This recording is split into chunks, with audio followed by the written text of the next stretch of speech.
The View is live. Trump's rallying cry. The president amps up his attack on freshman congresswomen that's been condemned as racist. And the crowd goes wild. Plus, is this the latest Republican challenging Trump in 2020? Former South Carolina Governor and Congressman Mark Sanford is live on The View to reveal if he's entering the presidential race and if he worries his headline-making cheating scandal will come back to haunt him. And all week long, it's our Hot Summer Cash Sweepstakes. Audience members and someone watching at home right now are getting a piece of our $30,000 giveaway. Will you be one of them? The House of Hot Topics is in session with Whoopi, Abby Huntsman, Joy Behar, Sunny Hostin, and Meghan McCain. Now, let's get things started.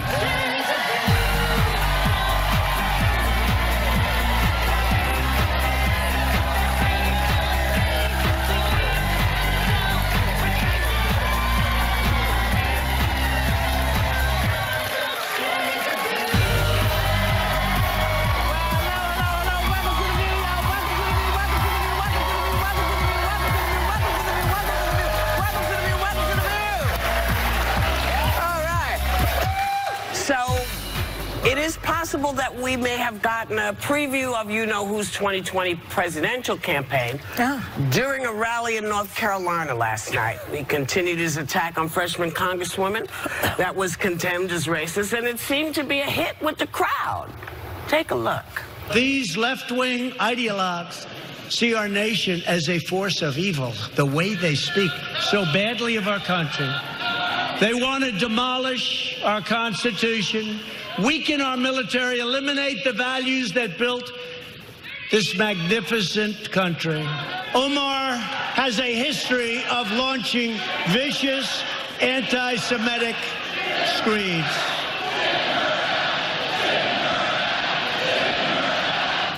So, does that chant remind you of anything? Well, it takes this to a different level. Yeah, it does. This is a whole different thing that's happening here. Mm-hmm. Well, it's a continuation of lock her up and... No, this is send her back. She's an American citizen. Yeah. She also escaped violence in Somalia. Yeah. She is a self-made woman. What the hell did he do except get money from his father?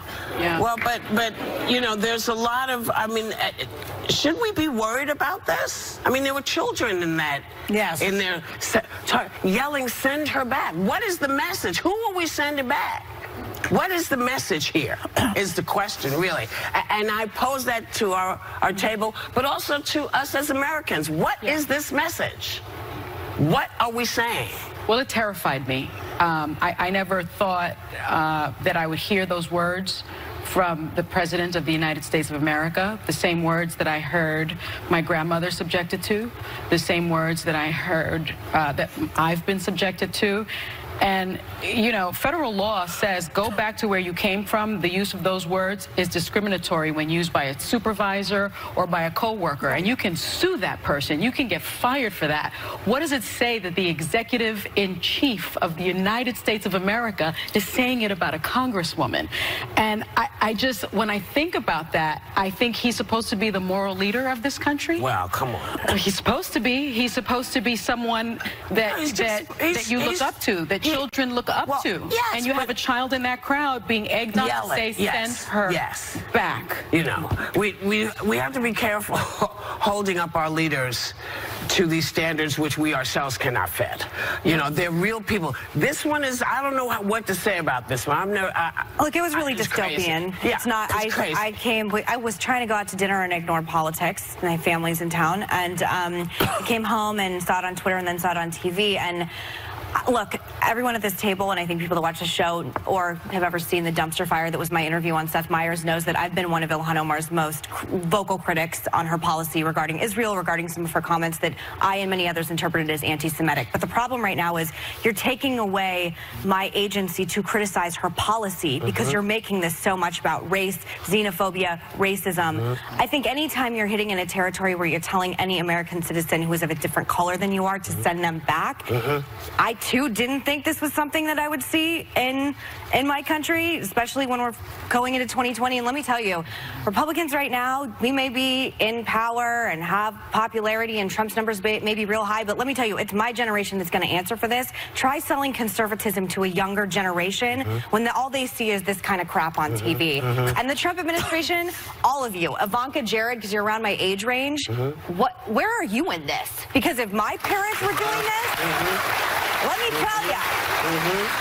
And I don't understand where his safeguards, which is apparently his family. It is required by Republicans to speak now. It's almost like it is. I don't know what else to say. They're allegedly for Republicans. 2 years, we've been railing against this guy, and and the Republican Party just falls in line behind him. They don't say anything. Lindsey Graham apologizes for him. McConnell, who has a wife who was an immigrant, apologizes. We should be worried about violence being directed. Well, let's get to that point, because that's really, and that, because that really does involve people, women in particular, who critique this, which is our right. This is one of the great rights of the United States. You can say what you want to say.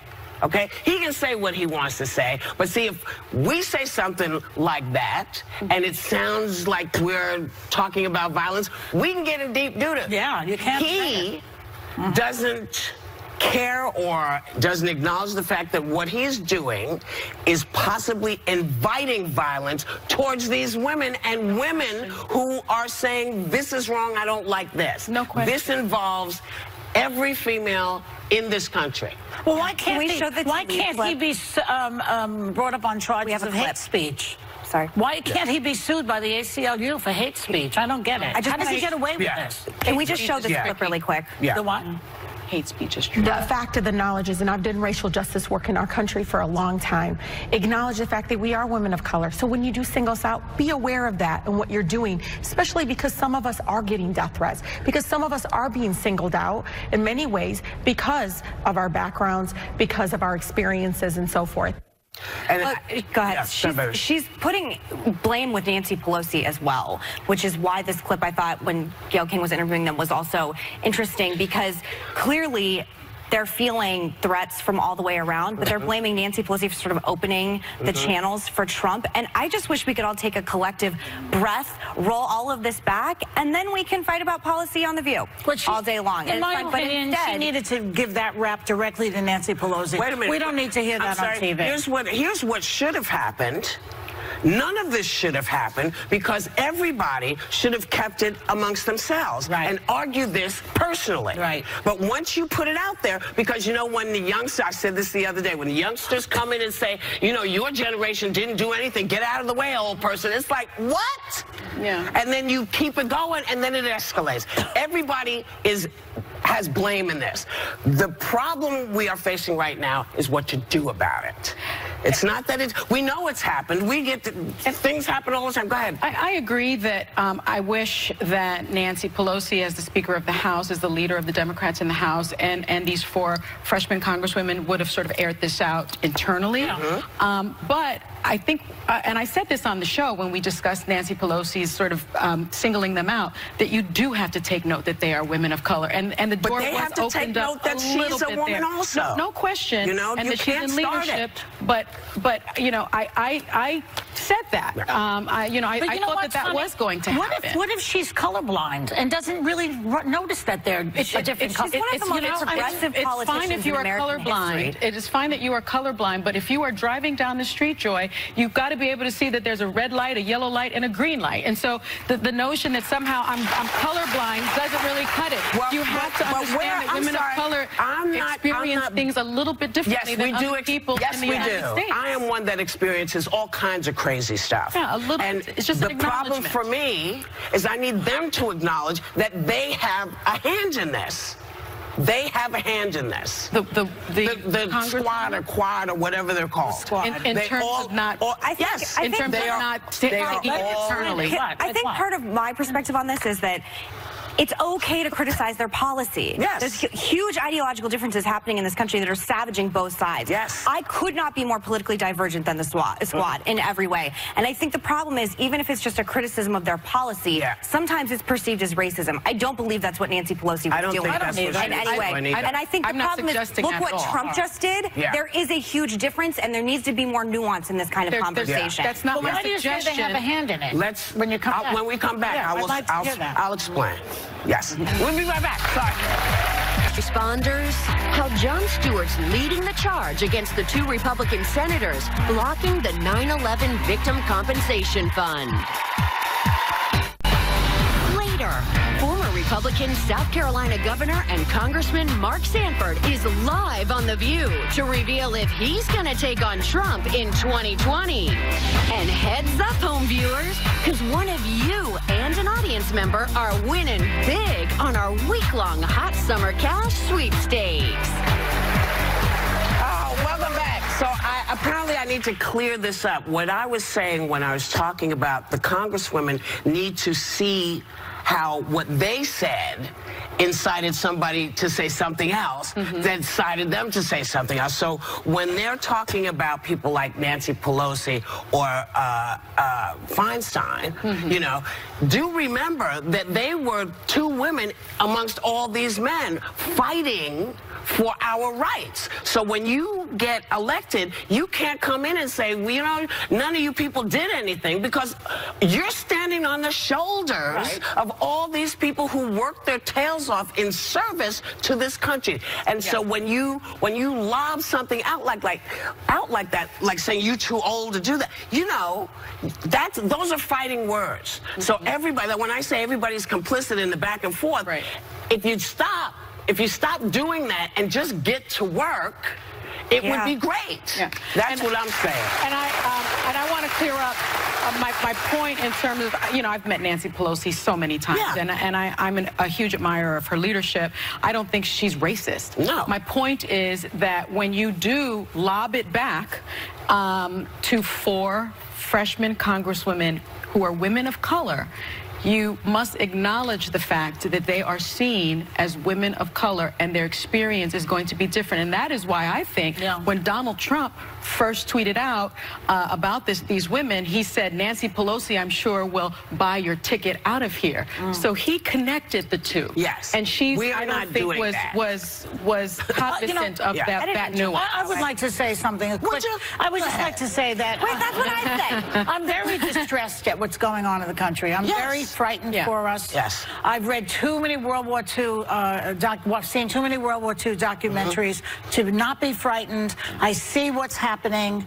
and I really am begging Nancy and these congresswomen and all the Democrats to please come together and just keep your eye on the prize, which is to get this man out.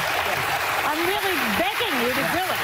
And my understanding is that they are meeting. Can I make a request, Joe? Sure. Can we give the benefit of the doubt that not all Republicans are like the group of people in that room in North Carolina last night?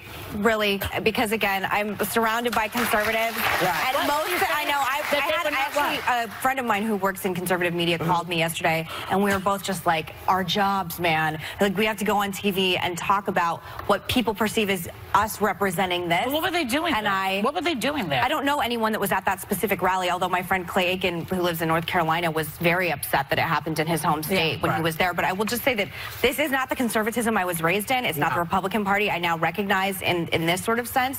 I still believe America is a shining beacon on a hill, as Ronald Reagan said.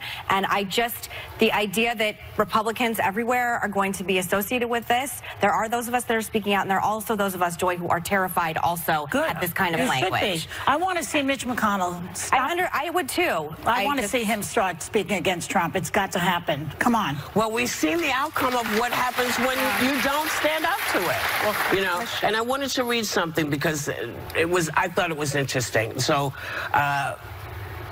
Gayle King was interviewing the women, and Ms. Omar said she didn't regret the words, but she's grateful for the opportunity to really learn how my words made people feel. Yes. And I thought that was a good thing. That was who?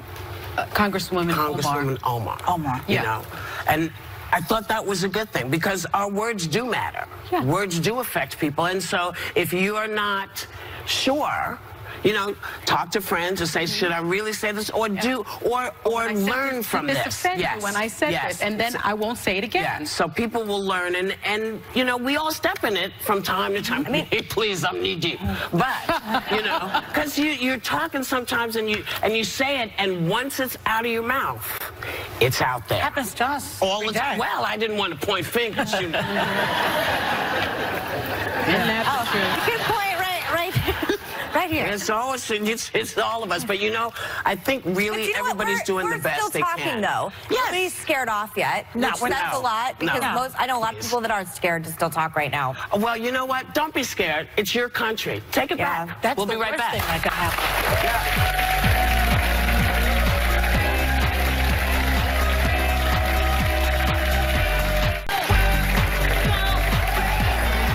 So welcome back.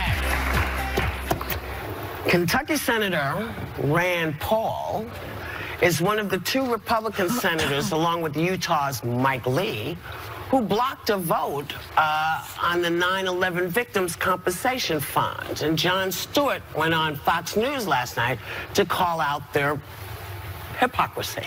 Take a look. It's absolutely outrageous, and you'll pardon me if I'm not impressed in any way by Rand Paul's fiscal responsibility virtue signaling. Rand Paul presented tissue paper avoidance of the $1.5 trillion tax cut that added hundreds of billions of dollars to our deficit.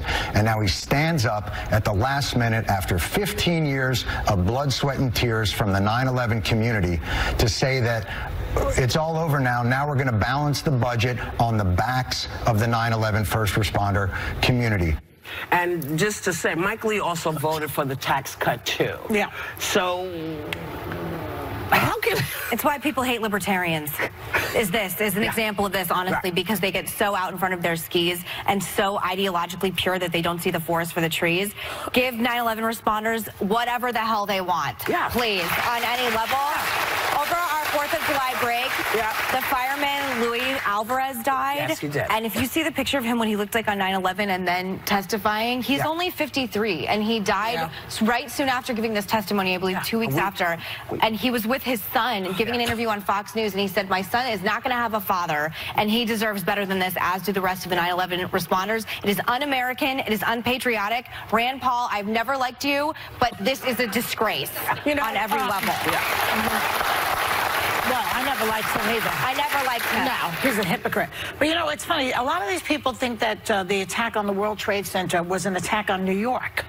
There's some idea That's ridiculous. that, you know, but you know what I mean. I mean, it's an attack on the United States. If the World Trade Center happened to be in Kentucky, it still would have been an attack on the United States. Right, of course. But they have this idea it's some kind of New York thing that happened, I have a feeling. And the other thing is, you know, first they give tax breaks to all these multimillionaires, and then they have a deficit, a huge deficit, which goes against the Republican Party. Keeps borrowing money. Yes, they keep borrowing, but then be aware that pretty soon they'll start to say, well, we've got to cut back on what they call entitlements. Well, that's Social Security. That's why Rand Paul said he wasn't voting for this. Yeah, because that is the trick that they pull. Can we just point out, maybe it wasn't on 9/11, but who do you think came to save you when that man was shooting at you?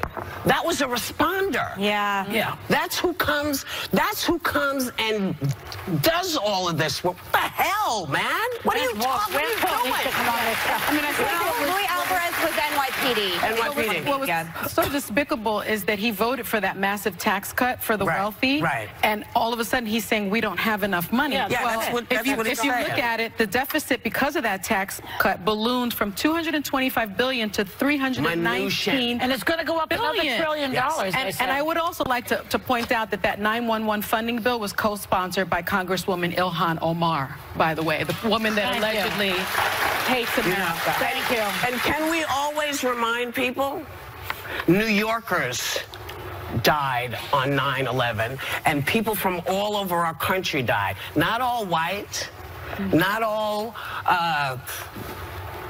you or all the people that folks are talking about. You know, the people who ran some of the shops in the World Trade Center were some of the really finest people. You saw them every day. They'd be there, and their families have been devastated also. This is not a color issue. This is not a color issue. It's not a religious issue. This is an issue that we have to take care of, and the people who take care of us, we've got to take care of them. There's no way around it. We've got to do it. We'll be back.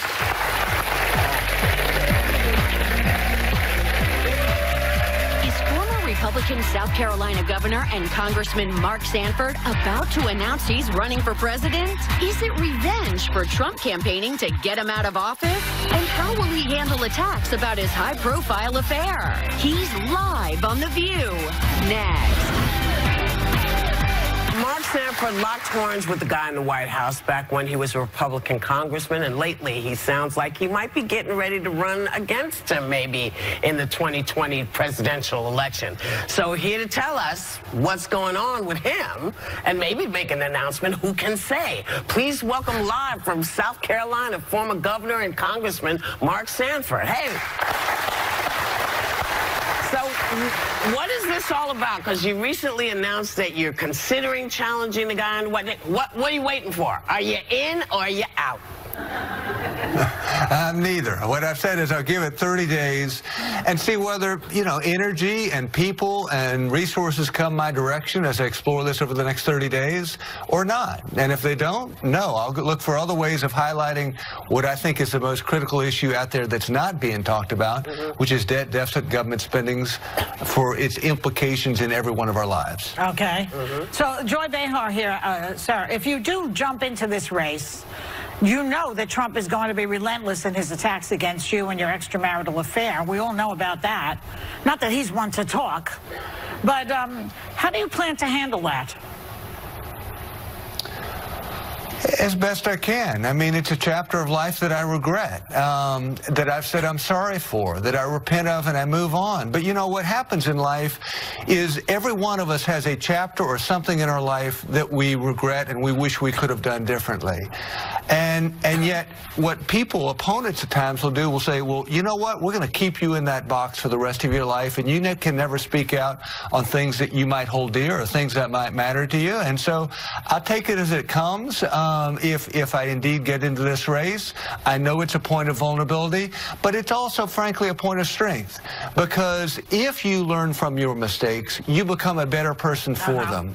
And it allows you to, frankly, have a level of humility and a level of, frankly, respect for others, maybe that you didn't have before, a level of empathy. Because at the end of the day, we're all broken vessels. There is weakness in every one of us, and frankly, our connection as human beings is in our weakness. But all due respect, sir, you're going to have to go down to the mud with this guy. Are you ready to do that? I mean, he plays really dirty. Well, that's his world. That's not my world. But you'll be in the debate I'm with trying him. to raise in any way I can what I think is a hurricane off the coast of our waters coming our way that would have profound impacts in our savings accounts, in our retirement accounts, in our ability to get a job, based on a debt storm that I think is coming. Hello, Congressman. This is Meghan McCain. Nice to see you again. Republicans in Congress see you as a cautionary tale. You were one of the few sitting members who were critical of Trump, and then he attacked you on Twitter, and he ended up endorsing your opponent, and then you lost your re-election bid. So clearly, Republicans are afraid that if they break ranks with the president, they are going to end up losing like you did. So how are you going to garner support after that lesson? I'll never garner support from institutional establishment in Washington, D.C., but when I talk to friends here at home, when I talk to folks with a small business or a soccer mom trying to get her kids to and from practice or whatever the combination might be, what they tell me is, there is something wrong with the fact that you could have two Democratic presidential debates and not one sentence on debt, deficit, or government spending and a looming financial storm by either the moderators or the candidates. And concurrently, on the Republican side, the president has ruled out action on the very things that drive our debt and deficits, and again, the things that would lead to this financial storm. So I think my conversation would be with regular folks across this country who have hopes and fears for their children in terms of what comes next, and have hopes and fears for what, you know, the financial environment might look like for them. Can I follow up something? Sure. You know, it seems to me that your whole thing is based on the collapse of the economy, because right now the economy's doing well and everybody's right behind him on that. They don't care about any immorality at the moment. They only care about their pocketbooks. So unless we have a totally collapsed economy, you're not going to have a shot. Am I right? Well, you know, the prettiest days on the coast of South Carolina are just a couple days before the hurricane comes.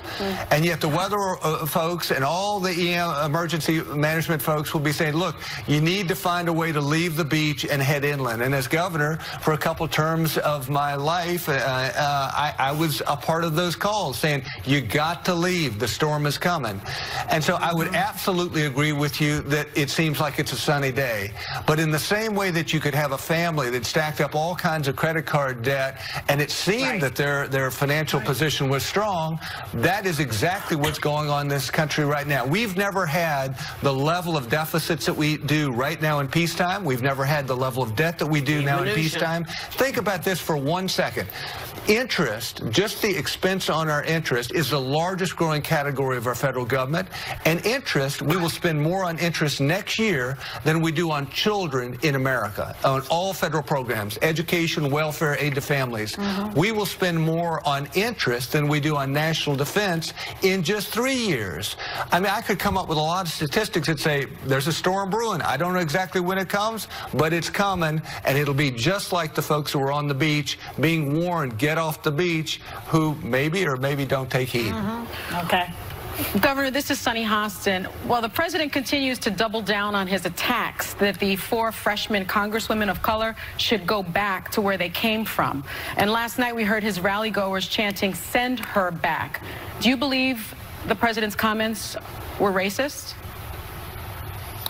Well, to me, if it, you know, quacks like a duck and it swims like a duck and it flies like a duck, it's a duck. Thank you. Should we take that as a yes? Yeah. So to me, that's what it sounds like to me. But here's the more important point that we're missing in all this. One, it is at odds with what the good book says and what every major faith says about this notion of loving your neighbor. And loving your neighbor doesn't mean liking them. It means putting up with them and staying on the same street and having the conversation whether you like it or not. It's at odds with the institution that our founding fathers set up, wherein we could sit in the same room. I mean, Whoopi and I may have divergent views on all kinds of different things, wildly divergent views, but you know what it means to be American? It means we stay in the same room and nobody goes home. She doesn't go home, I don't go home, because that's the institutional framework that our founding fathers set up, wherein we could stay and have that debate. But Governor, and thirdly, what's so wrong about this, and I just got to get this off my chest, 2 seconds, is we continue to play the Trump game by getting in this spin cycle. It's as real as any washing machine across America, in that he throws out something derogatory, crazy, absurd, and then people in the media react to it, and his opponents react to it, and then his proponents say, no, he didn't mean that, what he meant was, and it's the same music over and over and over again, and we'll have this same conversation 2 weeks from now on some other subject, and we won't be talking about the way in which the debt deficit and government spending can, in fact, why isn't your party calling him out? Why isn't your party calling his comments racist? That was the question. Well, this is the same party that tweeted against me when I said, look, I'm just going to look at, you know, how I explore either a presidential run or other avenues toward raising the debt deficit government spending issue. They tweeted against me. I mean, the party does weird things encircling the wagon around whoever is in power, and that is particularly the case given the cult of personality that you see with Trump. Well, you know, then why don't you just run as an independent so that you can screw him up? Why run as a Republican? Like that guy Amash, because I am a Republican, and there have been great Republicans over the ages, whether that is Senator McCain, whose daughter is sitting with you right now, or other folks who look to say, I believe strongly in conservative ideals and limited government. But I think that, you know, I'm going to sit there and listen to somebody else's perspective because I don't have the hubris that says I know everything about all things. Okay, here's what I know. We want to thank you for talking to us. I'm just going to suggest you do it in 15 days and not 30 because who knows where we're going to be in 30 days. I'm just saying.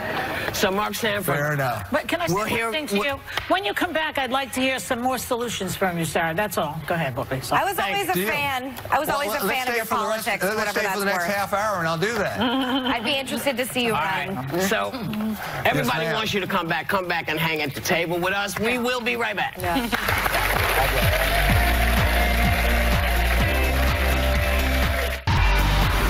Tomorrow, former Colorado Governor John Hickenlooper's the latest presidential candidate live on The View. He's answering critics calling for him to step aside and revealing his plan to step up his standing in the polls. Welcome back. Since college tuition is skyrocketing, a lot of parents set aside money for their children. But a high school kid who decided to skip college and pursue a career as an electrician, good move, kid, made his case on Reddit thread to still keep the 60 grand his folks set aside for college. Now, the folks are saying, I don't know if I'm giving you that money. And he's saying, but I'm working. I have to pay for school. You know, would you split it in half? Would you give? What would you do? Well, first of all, let me just say that if you were in that blackout last week, you know we need electricians. Yes. Number one. Number two, this is his particular dream, okay? He doesn't want to go to a traditional college. He wants to go. You have to learn to be an electrician, I would presume. Yes, but you have to, there are schools. Yes, but he's not going to go to school. He's going to be an apprentice under a friend. Okay, but that's, in a way, it's equivalent to going to college. Yeah. And the world needs more of these people who know how to fix things, for goodness sakes. We have enough liberal arts graduates, enough already. So I think he's right. Yeah. I think he's right. Well, I agreed at first because I thought he was going to go to the technical school to learn how to be an electrician, because I just paid an electrician a lot of money, and I'm so happy I did because I have air conditioning right now. But I learned that it's an apprenticeship, which he will be paid for. So he doesn't need the money to go to a technical school, and he has 2 siblings that are going to college, and if the siblings get the money, then they will leave college debt-free. So but that's I'm thinking problem. the money should go to the siblings. That is their problem. Why? No, because the college fund was a joint fund for all the kids. I thought it was specifically earmarked for each child. It was a college fund for all the children. So but maybe he wants to buy a house. Why can't he use the money for something else? I mean, his life also. They should. That's their problem. What do you think, Mace? What do you think? I'm with you, Joy. I mean, I think that anyone who finds their passion in whatever form, it should be applauded. And if your parents put that money aside, what if he wants to start his own electrician business? Yes. What if he wants to? I mean, you know, he can use that money for many different things. I also think the idea of liberal arts degrees and Ivy League colleges, and we've seen everything with the celebrity scandals of paying to get their kids into college. I think the whole lens in which we view college, I'm glad it's changing, because I do think that college, if A plus B doesn't necessarily equal C anymore. And I think the idea that people are going to be strapped with hundreds of thousands of dollars of student loan, if not more, as they enter into adulthood, I think the paradigm is shifting. And I applaud this kid. Good for you for knowing what you want so young and going out and getting it. I do like the idea of putting the money towards his own business. Well, but that I would be in favor of. But here's the thing. If you want your child to learn, one of the things they should learn is how to do things, because those things don't exist in our world anymore. We'll be right back. They don't exist. How you could be able to...